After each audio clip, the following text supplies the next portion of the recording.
This is my third video about the best methods for converting acyl halides into ketones. Here I'll show you some strategies for using boranes, silanes and stennanes as carbon nucleophiles. This here is a plot of the bond lengths of metal-methyl bonds against the Pauling electronegativity of the metal. The electronegativity of boron, silicon and tin is much closer to that of carbon, which is 2.55. Thus, these elements are only slightly less electronegative than carbon, and their bonds to carbon are short, covalent and only slightly polarized.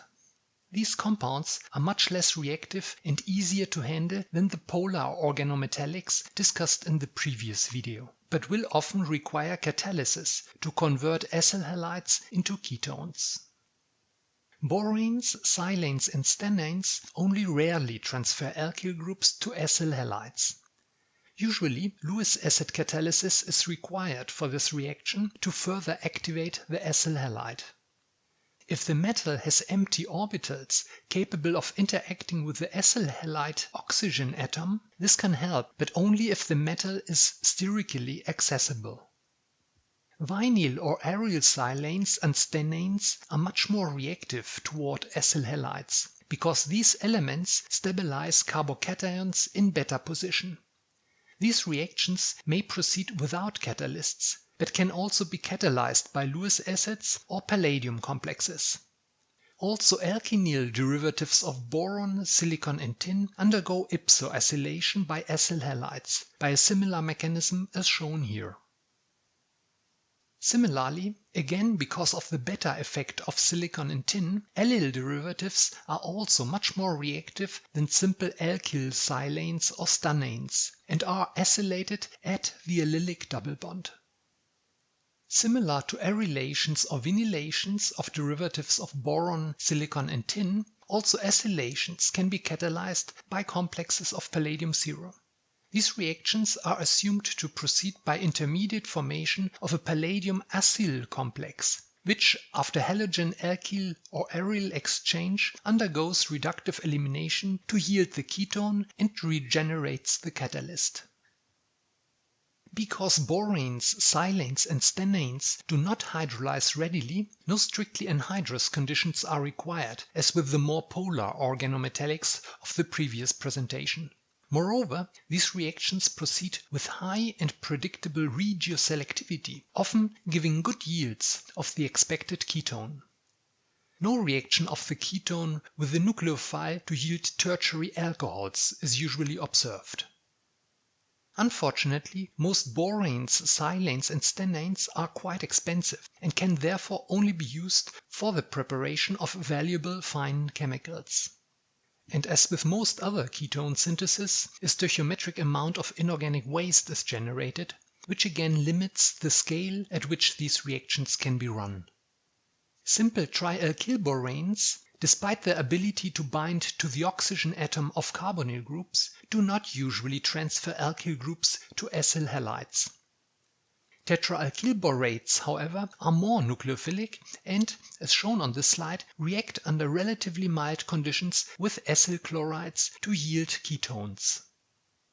In this more recent example, one equivalent of boron trichloride was used to further activate the acyl chloride and promote its reaction with an alkenyl borate.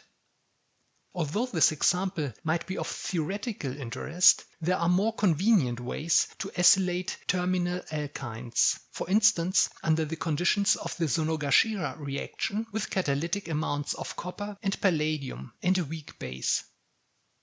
This is a rare example of the use of silanes as nucleophilic alkylating reagents. To enhance the reaction rate, one equivalent of aluminum chloride was required and a high yield of the expected ketone was obtained. The fact that acyl halides react with alkyl silanes can sometimes be observed by NMR. When recording an NMR spectrum of an acyl halide in deuterochloroform with tetramethylsilane as standard, a number of new peaks may appear around the TMS signal, pointing to the formation of new methylsilanes.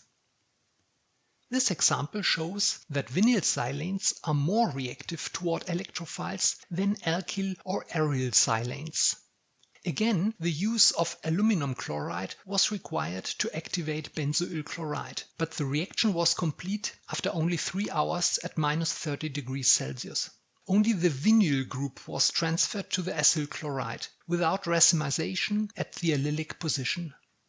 This example of the year of the Great Wall Street crash shows how unreactive some stananes can be. Even at 200 degrees Celsius, in the absence of any solvent, almost no reaction occurred with benzoyl chloride. In this case, steric shielding may have been an additional reason for the low conversion. Aryl tributylstananes seem to be slightly more reactive toward acyl chlorides than tetraaryl stananes, and can be used as arylating reagents even without any catalyst. Still, quite high reaction temperatures are required. The reaction temperature can be lowered though if the acyl chloride is activated with aluminum chloride, as shown here. Although the resulting benzophenone is sterically crowded, it was obtained in high yield. Similar as with polar organometallics, also the more covalent boranes, silanes and stananes can isomerize in the presence of Lewis acids. With a larger amount of aluminum chloride than on the previous slide, large amounts of an isomeric benzophenone were formed in addition to the expected ketone. Further potential side reactions include reduction of the acyl halide, cleavage of ethers, and decarbonylation of the acyl halide upon transition metal catalysis. In general, transition metal acyl complexes can readily release carbon monoxide and be converted into alkyl or aryl complexes. Here are some further examples, most of them of palladium-catalyzed acylations, and also a few references for alkyne acylations. Many more examples have, however, been reported.